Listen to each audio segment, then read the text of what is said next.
Para nosotros es un privilegio inmenso. Tal y como lo habíamos anunciado en la semana pasada, se encuentra ya en nuestro programa el politólogo de marketing, asesor del Poder Ejecutivo, un joven con un amplio conocimiento de lo que es la política moderna, una persona que se ha irizado como uno de los jóvenes políticos.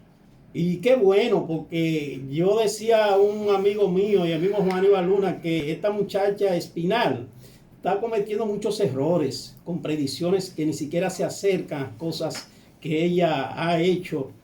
Y la he visto muy desligada de lo que ella ha pronosticado y la realidad después.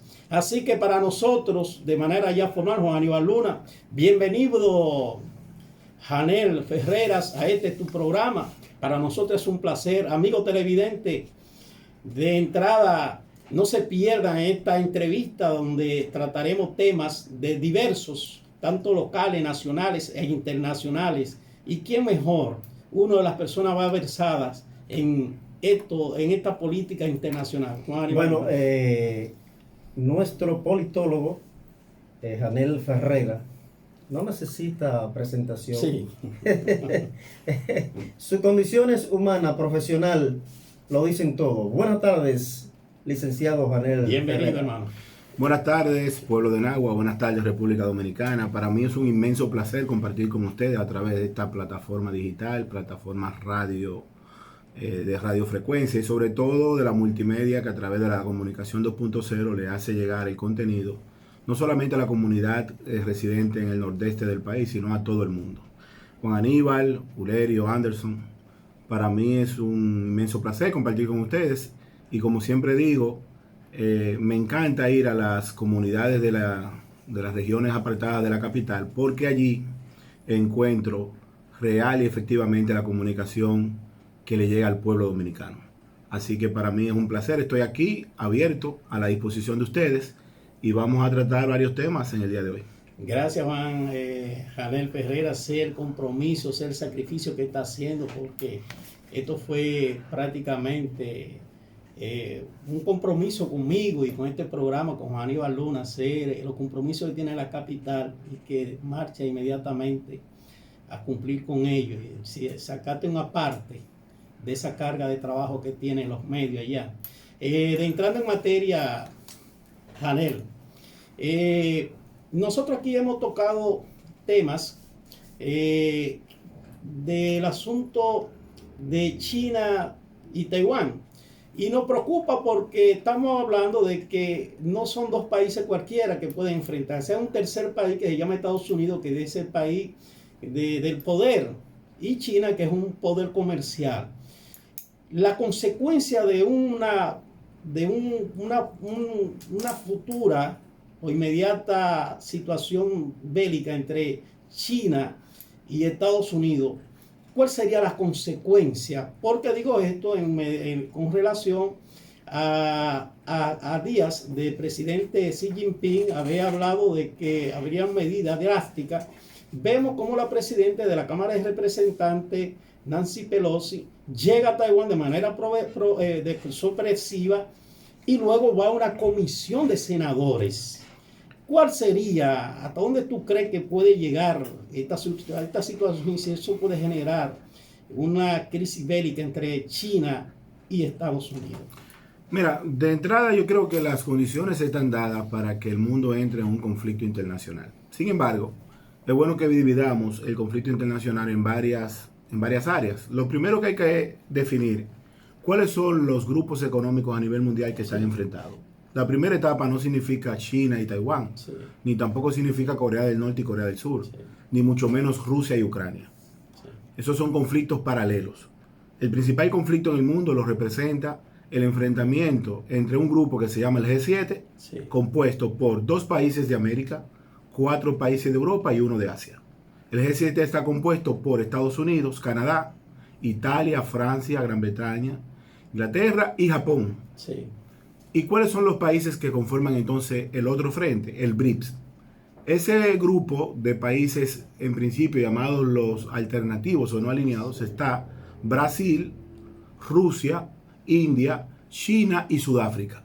Sudáfrica, que es el componente que da un carácter excepcional a este enfrentamiento, porque según las predicciones en el mundo para 2030-2040, más del 35% de la mano de obra del mundo lo va a aportar África. Todo el mundo sabe que Europa está envejeciendo, sí. Asia también, y América tiene una condición especial. Sí. La juventud latinoamericana, bajo muy raras excepciones, está sumergida en un profundo caos cultural, sí. Donde la juventud ha abandonado el campo, sí. Y no es un asunto de Santo Domingo ni República Dominicana, es un concepto americano. La juventud no lucha por los ideales, la juventud quiere estar sumergido en el alcohol, muchos de ellos en droga. Sí. Hay pocos jóvenes que se involucran en los consejos culturales de los grupos, en los boy scouts, sí. En los grupos culturales de la iglesia. O sea, la juventud latinoamericana está un poco desconectada de la realidad mundial. Entonces, partiendo de esa realidad, el nuevo orden mundial ha establecido varios conflictos. El conflicto de Ucrania y de Rusia es el conflicto energético y alimenticio del mundo. Sí. Ahora, el conflicto de China y de Taiwán es el conflicto tecnológico. Y ese conflicto tecnológico, cuando nosotros estábamos a la puerta de la revolución tecnológica, es paralizar el mundo. Sí. O sea, me explico. Sí. La mayoría de los componentes que están formando parte de esta cabina de radio están compuestas por el microchip y chip, que una vez pueda tener un conflicto entre Taiwán y China, podría paralizar la reparación y el mantenimiento del mundo. Eso significa que más fácil usted va a tener que comprar una computadora que repararla. ¿Cuál es la situación referente al tema de China y de Taiwán? China, en la historia de China, en la evolución completa del génesis de China, nunca ha conocido un sistema democrático. Para los que estamos en Occidente y queremos evaluar la cultura de Asia, tenemos que establecer claro que nosotros tenemos un modelo y ellos tienen otro. Sí. Los chinos nunca han creído en democracia, nunca la han practicado y de hecho ha sido una población que históricamente ha sufrido mucho por grandes dinastías y grandes dictaduras. La última dictadura de China fue la que representó el imperio de los Qing, que duró 300 años, 3 siglos. Y en el año 1912, una revolución, la revolución de Xinhai, sí. Produce una revuelta popular donde un líder, el Sun Yat-sen, crea lo que se llamó el partido del Kuomintang, que no es más que un partido que nace del pueblo, con el poder del pueblo, pero que sigue siendo una dictadura. Sí. Cuando muere Sun Yat-sen en el año 1925, ustedes conocen, la mayoría de la gente conoce un nombre que ya sí. La gente domina muy bien, que es Mao Zedong. No, antes de Mao Zedong, el gran dictador de China fue Chiang Kai-shek. Ah, sí. Chiang Kai-shek, que cuando muere Sun Yat-sen en el 1925, toma la revolución y salen por el mundo a buscar un apoyo para consolidar esa revuelta de China. Sí. ¿Cuál fue el único país en el mundo que le dio apoyo a China? O la Unión Soviética, sí. Que también a principios del 1900, a través del Ejército Rojo, había sí. Conseguido la revolución para terminar el último zar. Sí. Bueno, ese conflicto fue muy interesante porque en China se mezcló un partido de derecha, un partido de izquierda y un partido comunista. Los últimos en la lista eran los partidos comunistas, pero ¿qué sucede? Como el único país satélite que le dio apoyo a China fue la Unión Soviética, inteligentemente la Unión Soviética le dijo, mira, para yo apoyarte en esa vuelta, tú tienes que introducir dentro del movimiento nacionalista, el Frente Unido se llamó, a mis comunistas. Y ese comunista lo representaba Mao Zedong. Mejor conocido en Occidente como Mao Zedong. Mao Zedong inteligentemente tenía la tercera fuerza dentro del bloque del Frente Unido, fue golpeado drásticamente por Chiang Kai-shek. Cuando lo golpea, ellos se dividen y se unifican entonces dos frentes. Los derechistas de la dictadura de Chiang Kai-shek y los izquierdistas de Mao Zedong y los comunistas. Cuando pasa el tiempo, los japoneses en ese momento sí. Estaban invadiendo sí. Esa región completa y entra la invasión, lo que se llamó la guerra sino-japonesa. Esa fue una guerra entre Japón y China, donde los japoneses tenían la intención de quedarse con todo el territorio chino. Dice que ahí que nace Taiwán. Taiwán nace ahí porque Taiwán en un momento determinado... Ese grupo de guerrilleros, de personas perseguidos por esa... Ven a Taiwán como un refugio y tiran el ancla ahí y de ahí entienden de que no serán perseguidos por esos regímenes. Sí, porque el cosmos... ¿Crees tú, Janel, de que Taiwán en el futuro, en el presente, pasaría tendría la suerte de lo que se dio con Corea del Sur y Corea del Norte, con aquel parador de 38 que dividida en dos, porque casi siempre que esos países entran en conflicto con dos grandes potencias, quedan divididos. Tenemos el tema de Alemania cuando se dividieron entre Rusia y Estados Unidos. Tenemos el caso de Corea del Sur y Corea del Norte, dividido también por dos países poderosos. ¿Crees tú de que esa sería la suerte de un Taiwán como una salida a una situación de la que está viviendo ahora en estos momentos? Bueno, el tema de Taiwán es un tema muy complejo. ¿Qué sucede? Solamente 2 países en el mundo construyen nanotecnología.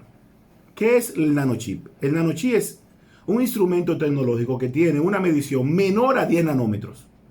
Un nanómetro es una millonésima de tamaño de 1 milímetro. Entonces, esos chips que tienen las ojivas nucleares, por ejemplo, solamente la fabrica Taiwán y Corea del Sur. Ambos países aliados ¿a quién? Al G7. Sí. Entonces, el BRIC y China no tienen acceso a esa tecnología.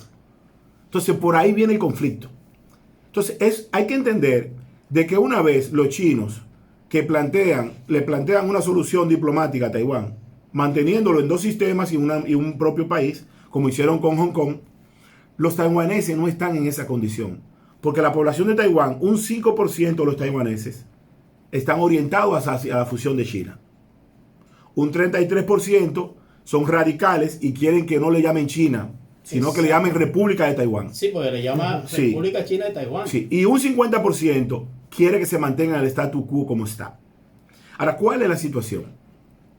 Taiwán tiene 22, 23 millones de habitantes, pero China tiene 1,000 y pico de millones de habitantes. Sin embargo, pónganse a pensar que esa bahía que divide a China y a Taiwán, que es como cruzar de Puerto Rico, más cercano todavía, de Puerto Rico a Santo Domingo, estamos hablando de 138 kilómetros. Sí, 138. Claro. O sea, eso es prácticamente... 35.000... Eso prácticamente es un paso. Sí. Sin embargo, los chinos no han podido invadir por una situación.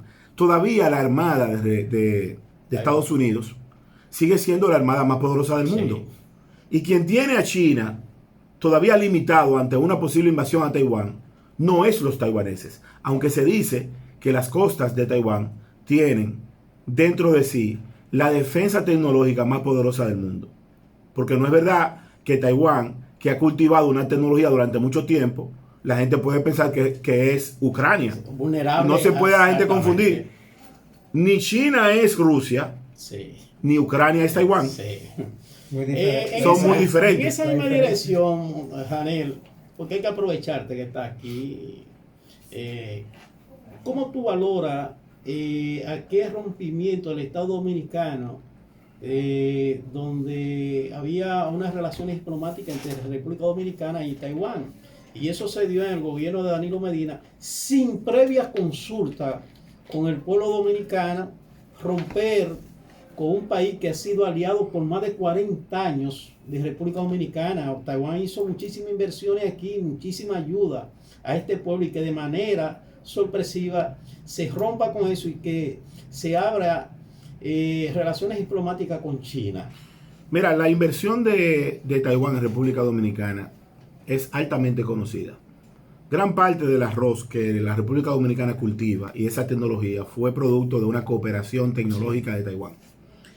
Esa ruptura diplomática fue una situación altamente bochornosa para el pueblo dominicano. E indelicada, mucho. Y muy indelicada. Yo siempre digo que se me parece a una anécdota que pasó en una familia mía, una persona llegada a mí, que tenía amores con una persona un viernes, y el novio fue el lunes a visitarla y la encontró casada con otro hombre.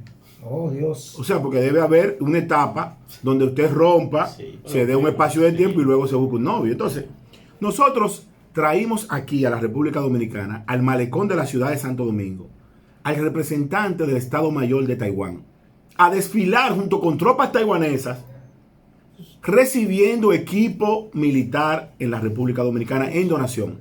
Y teníamos una embarcación, o sea, previo 35 días antes.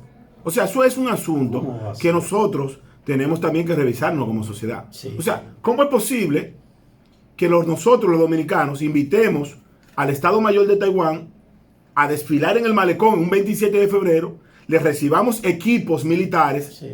una embarcación con aproximadamente 5 o 9 aeronaves que venían para el ejército dominicano, helicópteros, en donación, suerte que no terminaron de llegar. Sí. Y en menos de 60 días nosotros romper con esa República de Taiwán para hacer una actividad diplomática con China. Y déjeme decirle algo, y lo voy a decir a forma de anécdota y de testimonio. Ni la Cancillería Dominicana sabía de ese rompimiento. No, no. Eso se hizo en Palacio. Recuerdo que Miguel Mejía decía que... Ni Miguel Mejía ni el canciller del momento, Miguel Vargas, sabía. tampoco sabía nada de eso. Y la excusa de Danilo fue que para que no se tropeara esas relaciones... No, pero que eso era una relación. Porque además nosotros, hoy que estamos ante el gigante asiático, China, la realidad es que China ha expandido la ruta de la seda por Latinoamérica. Ya en todas las comunidades del país hay una tienda china que vende absolutamente de todo. Y es importante el comercio. Pero para la viabilidad del Estado dominicano, Taiwán fue mucho más provechoso que China. Porque ese sueño de que vendrán los turistas chinos, ¿quién ha visto a los chinos aquí haciendo turismo? No. Nadie. No. Lo único que han hecho los chinos en la República Dominicana es seguir expandiendo su nivel económico a través de la ruta de la seda, que no es más que una plataforma internacional de comercio donde no solamente los hoteles, las cabañas, los picapollos ya están involucrados en grandes comercios de tiendas, en cualquier, no, los casinos hace tiempo que Sí. son parte de los asiáticos, de los chinos, Sí. pero la mayoría de las comunidades del país tienen una tienda que usted encuentra desde redecilla de mujer, pinta labios, zapatos, ropa, chaqueta, todo porque es parte de un comercio de un conjunto chino. Los taiwaneses no merecían que la República Dominicana tuviera esa ruptura tan abrupta y sobre todo, repito, recibirle en febrero utilerías militares para luego en 2 meses romper Sí. con ellos es como un acto bochornoso. De hecho, los llamados chinos de Bonao no son chinos de Bonao, son taiwaneses. Son taiwaneses. Muchos de ellos recogieron ante esa situación y se marcharon a Taiwán. Oye, Janel. Juan Aníbal Luna. Sí, Janel Ferrer, un excelente politólogo, un hombre que tiene todo un potencial probo, ducho, para que el pueblo a esta hora pueda consumir, y a esta hora justamente también nos está viendo el mundo. Esa perjudica grandemente a la República Dominicana el hecho de que esa ruptura, pues así en menos de 60 días, pues se haya concretizado. Bueno, por una parte, realmente analizando la política internacional, uno tiene que evaluar que el orden mundial también establece ciertos procesos. Sin embargo, independientemente de lo que podamos hacer nosotros para estar dentro del orden mundial, yo pienso que hay detalles que hay que cuidar. Y a pesar de que son menos de 16 los países que mantienen actividad diplomática con Taiwán, yo lo que manejo es la forma. Sí, Porque yo puedo, usted puede ser mi representante en cualquier área. Correcto. Y yo puedo culminar con usted por la razón que sea, pero sin maltratarlo. Pues si le mire, Luna, yo pienso que usted me ha dedicado mucho tiempo de su vida, yo necesito conocer nuevas experiencias, vamos a darnos un año cada quien para establecer nuevos proyectos. Si no nos conviene, mañana nos volvemos a juntar. Sí, ¿Qué sé yo? Hay muchas formas. Yo creo que la diplomacia, que es la ciencia que tiene que ver con la política internacional de los pueblos, establece varias rutas que no necesariamente tiene que verse como un engaño. Porque yo pienso que lo que deja el mal sabor es la forma, no el fondo. Okay. Y realmente la República Dominicana, desde el punto de vista de Janel Ferreras, que es muy personal, yo creo que nosotros le hemos sacado o le sacamos mucho más provecho a Taiwán que a China. Ok, excelente. En esa, ya cambiando de países, Janel, la situación de Rusia-Ucrania para el mundo le crea cierta incertidumbre porque conocemos que se trata de uno de los países que tiene un arsenal de armas eminentemente poderosa. Y vemos y hemos visto en los últimos tiempos una debilidad frente a lo que había dicho el presidente de Rusia, en decir de que en 3 o 4 días ellos tomarían Ucrania. Ya vamos por 100 y pico de días. ¿Crees tú que ese conflicto bélico entre Ucrania y Rusia, que ya no es Ucrania, sino que está en el occidente, y así lo acusa el presidente de Rusia, en caso de que Rusia no logre el objetivo que persigue, tendrá o pasará por su mente, porque estamos hablando de una persona que lo único que ha sido es ser militar, me refiero a Vladimir Putin, de hacer uso de arma pesada, como se le llama, con la finalidad de ver de qué forma logra una victoria en Ucrania? Mira, la realidad es que el conflicto de Rusia-Ucrania, el conflicto encabezado por Vladimir Putin y Volodymyr Zelensky, que es el presidente de Ucrania, no ha sido originado ni por Rusia ni por Ucrania. Para que estemos claros. Ese es un conflicto que ha sido orquestado por manos ajenas a Rusia y Ucrania. En investigación de droga y lavado de activos, en una ocasión aprendí el término norteamericano llamado follow the money, persigue el dinero. ¿A quién beneficia el crimen? Ustedes los abogados manejan el tema. Cuando hay una situación jurídica, ustedes preguntan a quién beneficia el crimen. Y ahí establece el primer sospechoso. Sí, claro. Hoy el mundo ha conocido qué moneda que nace hace 20 años, moneda física, sí, el euro, sí, que nace en el 2002 y sí, ahora estamos en el 2022, ¿qué moneda en el mundo, en toda su historia, mantuvo supremacía sobre el dólar? El euro. El euro. Y hoy, un euro cuesta, un euro cuesta 99.74 dólares. O sea, está por debajo del dólar. Sí, sí. Entonces, pregúntense, lo que tengan sentido crítico, sí, ¿a quién benefició la desestabilización de Europa? ¿A quién beneficia? Entonces, una vez ustedes se contesten esas preguntas, pueden establecer de que hay un genio, hay un bloque, un pensamiento mundial que está fomentando la desestabilización de Rusia y Ucrania. Rusia tiene la capacidad militar de destruir a Ucrania en 24 horas. Lo que pasa es que en milicia se conoce el cerco militar.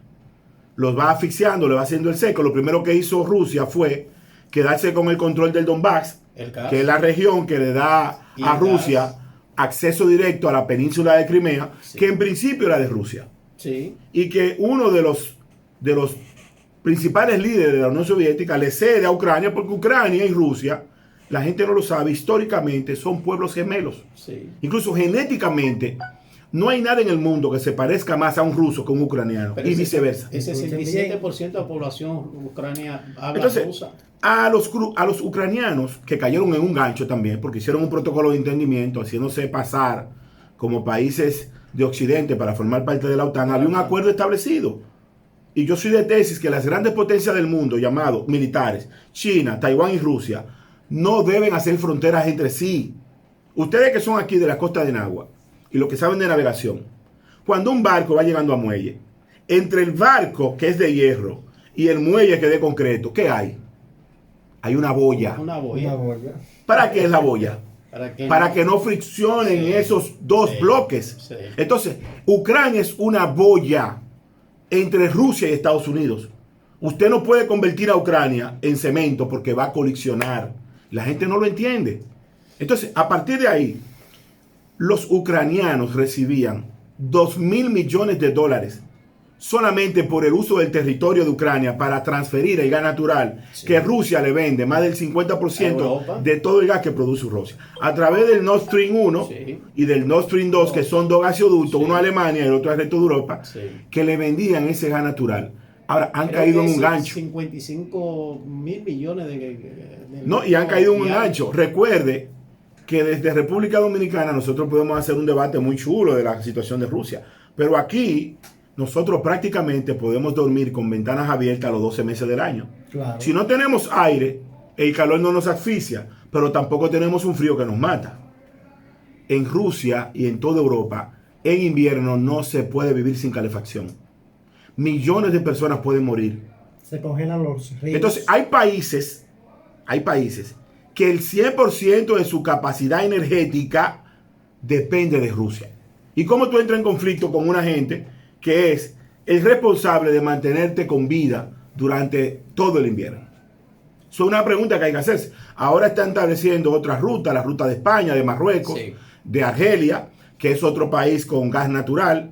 Y la realidad es que el mundo ha entrado en una etapa de conflictos internacionales que no solamente tienen que ver con temas tecnológicos, energéticos, alimenticios. Hay otro tema mucho más importante, que ustedes lo estaban hablando aquí en principio: la mayor cantidad de los ríos del mundo se están secando ante el cambio climático, la degradación de la gente y sobre todo una deforestación irresponsable. Y cuando venga el conflicto del agua, el mundo va a conocer por primera vez en su historia qué es vivir sin un bien que puede ser la culminación de la humanidad. Porque la gente puede vivir sin muchas cosas, pero sin agua no puede vivir. Eso hay que poner atención. Janel, mirando desde el punto de vista futuro, ¿crees tú que la situación, y lo mismo te dije con Taiwán, ¿crees tú que Rusia convertirá a Ucrania en lo que fue Yugoslavia? No, porque el lema de la revolución ucraniana, déjame decirte que Ucrania es tan antigua como Rusia. De hecho, cuando el príncipe de Novgorod llega a través de esa ruta del río de Dnieper y los vikingos, y Mongolia duró más de 300 años. Ucrania es un pueblo con mucha historia. El segundo país a nivel mundial con más ojivas nucleares era Ucrania y se desarmó para entrar dentro del conflicto de paz.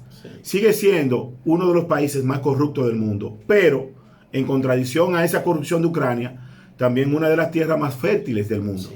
Se dice que Ucrania tiene el 29% de toda la tierra negra del mundo. Lo que la gente llama tierra negra, que usted siembra una semillita de aguacate, maíz, y siembra lo que usted quiera y se da hasta sin agua.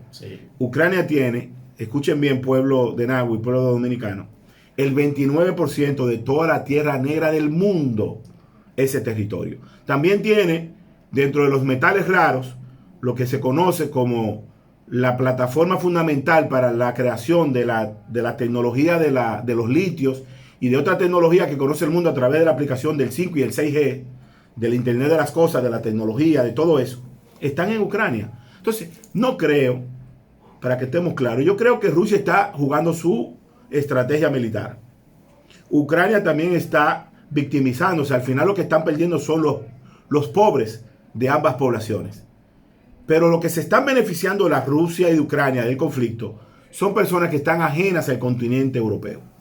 Janel, escuchando bien su participación de un verdadero profesional. Excelente. Señores, nos estamos gastando. Esto no se ve todos los días. Resaltamos sus condiciones en cuanto al manejo, su manejo como un verdadero politólogo, conocedor no de la geografía nacional, sino a nivel del mundo internacionalmente.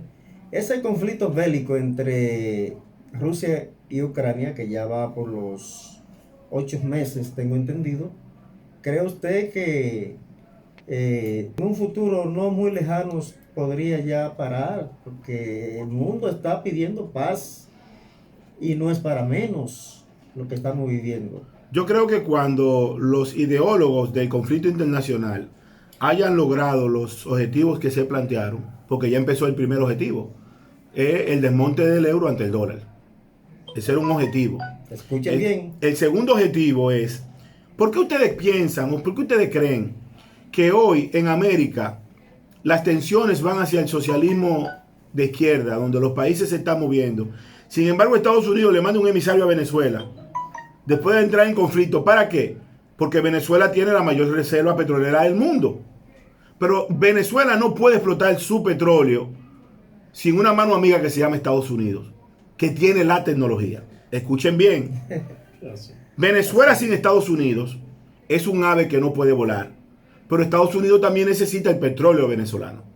Si esa situación se da y se consolida un acuerdo entre Venezuela y Estados Unidos para estabilizar el mundo a través del petróleo, gana América, gana Estados Unidos, gana Venezuela y gana el mundo. Ahora, lo que tiene que hacer la población mundial referente al tema de los conflictos, porque hay un conflicto más viejo que el de Rusia y Ucrania, y más viejo que el de China y de Taiwán, y más viejo que el de Corea del Norte y Corea del Sur, que es el conflicto del agua entre Pakistán y la India, por los derivados del Himalaya, que es el conflicto más grande a nivel militar del mundo. Y la gente no lo menciona. ¿Por qué? Porque es un conflicto con 2 potencias nucleares también. Porque la gente está hablando solamente de China y de Taiwán. Aquí hay otras naciones en el mundo, como la India, Pakistán, que tienen ojivas nucleares. Y el misterio y el gran peligro aquí es el siguiente. Las cúpulas militares del mundo no le dan acceso ni siquiera al buró político de esos países sobre su realidad arsenal militar. O sea, los gobiernos democráticos, por ejemplo, de Estados Unidos, de Italia, de Francia, de Japón, esa cultura del buró político de esos países no maneja al dedillo la realidad militar de esos países. Aquí hay gobierno que lo dirige el buró militar. Por eso Estados Unidos no ha podido frenar el tema de las armas en manos de civiles. A pesar de que semanalmente usted ve un tirador solitario que mata 20 gente. Sí. Que entra a un colegio y elimina a una profesora con 10 niños. Sí. Y todavía Estados Unidos no ha podido frenar eso. ¿Por qué? Porque hay una industria militar muy poderosa que dirige y rige esos escenarios. Al mundo no le conviene estas tensiones mundiales, valga la redundancia, porque la economía está muy débil. Yo he planteado desde hace 3 años, desde mucho antes del conflicto, con la recesión económica de la pandemia, que la salvación de República Dominicana, aterrizando el conflicto hacia este país, y qué bueno que estoy en Nagua, la salvación es sembrar la tierra. Llegará un momento donde el ocio, los lujos, si ese t-shirt es Hollister o si este t-shirt es de la Hickey Friedman, poco va a importar. Lo importante es que nosotros comamos en la mañana, al mediodía y en la noche. Que tengamos paz, que tengamos ríos saludables, que tengamos costas saludables, que tengamos una biodiversidad saludable, que nuestros bosques estén saludables, que nuestras familias estén unidas, porque el lujo llegará un momento donde poco tendrá valor. Y la gente tiene que entender que estamos volviendo al génesis de la humanidad, donde usted siembra un grano de maíz y la tierra le reproduce 3 mazorcas. Donde usted siembra una semilla de aguacate y la tierra le reproduce 200 aguacates al finalizar su periodo de siembra. La gente tiene que volver a la tierra. Y la gente no quiere sembrar. La gente no quiere cuidar los árboles. La gente no quiere cuidar los ríos. Y cuando eso concluya, amén a la crisis mundial, entonces nosotros habremos colapsado. Y es el punto donde tenemos que cuidarnos como sociedad. Janel, ya entrando en materia nacional, después de tú agotar de manera magistral estos temas internacionales de conflictos bélicos en el mundo, la situación real de República Dominicana y el gobierno de Luis Abinader, ¿cómo tú lo vislumbras en una futura reelección? ¿Crees tú que están las condiciones dadas? Que esos números que está presentando tanto algunas encuestas, como tú le has llamado, encuesta, no es una encuesta de elecciones, sino una encuesta de trabajo, y eso hay que diferenciarlo. ¿Cómo tú ves o tú visualizas la futura reelección del actual presidente Luis Abinader Corona? Mira, el presidente de la República no ha tocado el tema de la reelección, porque desde el ejercicio del gobierno no se puede plantear reelección. La única forma de usted reelegirse es gobernando, y gobernando bien. Sí. No se puede hacer campaña política desde el gobierno. Siempre ha sido un error. Desde el gobierno usted hace ejecutorias, y si las ejecutorias son aceptadas por el pueblo dominicano, eso da validez a una repostulación que el pueblo valida si va a continuar o va a terminar. Si nosotros evaluamos de forma sincera la política económica del gobierno de la República Dominicana, tenemos que coincidir de que este ha sido un gobierno decente, que ha paralizado el despilfarro que durante mucho tiempo aquí los dominicanos hemos tenido por un gobierno de austeridad. A tal punto que esa austeridad parece ser una especie de tacañería, donde los medios de comunicación no tienen anuncios, la gente no anda regalando las cosas. No se compraron jipeta ahora. No hay ese parafernalia, a pesar de que, como todo en la vida, yo siempre digo que ante las mejores familias hay personas que se van fuera del camino que el padre ha establecido. Sí. Hay personas que siempre están en los lujos. Lo han hecho. Sí, y que están siempre en ese ego, un ego a veces irracional, de sentirse todopoderoso, cuello duro. Pero esas son personas apartadas al ideal del presidente Luis Abinader, que parece mentira, pero se comporta como el más humilde de todos los funcionarios. Sí. Teniendo Luis Abinader una fortuna por encima de 75 millones de dólares, hay funcionarios que salieron de parte atrás de un patio, que por una posición que le han dado hoy se creen todos poderosos. Escuchen bien, señores. Y es necesario ahora que estamos en tiempo de 2 años de cambio, que el presidente pueda hacer una evaluación y una remoción de ese tipo de funcionarios que han llegado al servicio público para vanaglorias personales. el Estado dominicano, el servicio público, el funcionario público, tiene que entender que es un sacerdocio. La función pública no es ni para enriquecerse. El que quiera hacer dinero en la política, tiene que dejar la política y poner una ferretería, un restaurante, una emisora como esta, un puesto de fruta, lo que usted quiera, para que haga negocio. Porque usted no puede pretender que lo van a hacer su director general de una institución o administrador general de una institución y que usted va a salir ahí con 100 millones de pesos. Eso es corrupción. Y nosotros estamos hartos desde el año 1844 con la fundación de la República en el grito de independencia hasta la fecha. Nosotros hemos sido más parecidos al corrupto de Báez que al honesto de Juan Pablo Duarte. Bien, aquí hay más gente parecido a Báez y a Santana que a Juan Pablo Duarte. Eso es verdad. De hecho, el modelo a seguir es ese. Por eso yo corrijo. Yo soy un político que vengo del pensamiento socialdemócrata de José Francisco Peña Gómez, que creo que es el único líder que tengo. Y yo practico mucho el ejercicio de mi vida, la humildad de los procesos. Todo en la vida es pasajero. Esta emisora, estos micrófonos, todo lo que estamos aquí vamos a pasar. La vida permanece, pero los hombres no. No sé por qué razón hay personas que en una vida que se le va a gastar en poco tiempo, quiere acumular tanto dinero. Ahora estamos viendo los escándalos de corrupción.